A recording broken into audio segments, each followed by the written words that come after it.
सच्ची भक्ति और प्रेम से भगवान को भी जीता जा सकता है। एक संत और सेठ की कहानी, जिसमें संत का भगवान पर इतना अटूट विश्वास है कि वो प्रसाद में जहरीला भोजन खाने से भी परहेज नहीं करता। इसके बाद भगवान जो करते हैं उसे देखकर सभी हैरान रह जाते हैं। एक सेठ जी बड़े कंजूस थे। एक दिन उन्होंने दुकान पर बेटे को बैठा दिया और बोले कि बिना पैसे लिए किसी को कुछ मत देना, मैं अभी आया।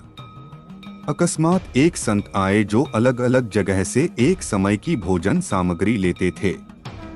लड़के से कहा, बेटा जरा नमक दे दो। लड़के ने संत को डिब्बा खोलकर 1 चम्मच नमक दिया। सेठ जी आए तो देखा कि डिब्बा खुला पड़ा था। सेठ जी ने कहा कि क्या बेचा? बेटा बोला, एक संत जो तालाब पर रहते हैं उनको 1 चम्मच नमक दिया था। सेठ का माथा ठनका।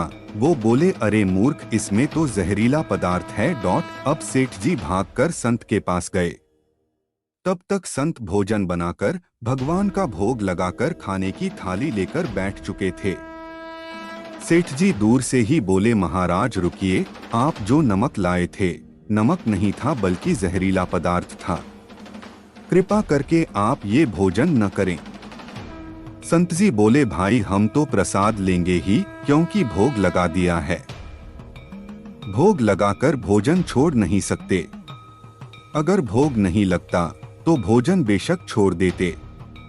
ये कहकर संत ने भोजन को प्रसाद समझकर खाना शुरू कर दिया। सेठ जी के होश उड़ गए। वो रात भर वहीं बैठे रहे। सेठ को रह रहकर ये चिंता सता रही थी कि अगर संत को कुछ हो गया तो बड़ी बदनामी होगी। रात में अगर तबीयत बिगड़ी तो कम से कम वैद्य को दिखा देंगे।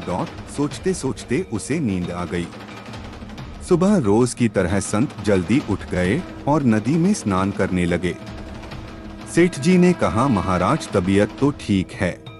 संत बोले, भगवान की कृपा है। इसके बाद वे पूजा के लिए मंदिर चले गए। जैसे ही संत ने मंदिर का द्वार खोला तो देखा कि भगवान के श्री विग्रह के 2 भाग हो गए हैं और शरीर काला पड़ गया है। ये देखते ही सेठ को सब समझ आ गया कि भक्त के अटल विश्वास को देखकर भगवान ने भोजन का जहर भोग के रूप में स्वयं ग्रहण कर लिया और भक्त को प्रसाद ग्रहण कराया।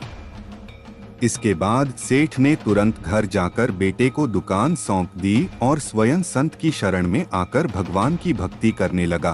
भाग्य उन्हीं का साथ देता है जो बहादुर हो और संघर्ष से न घबराए।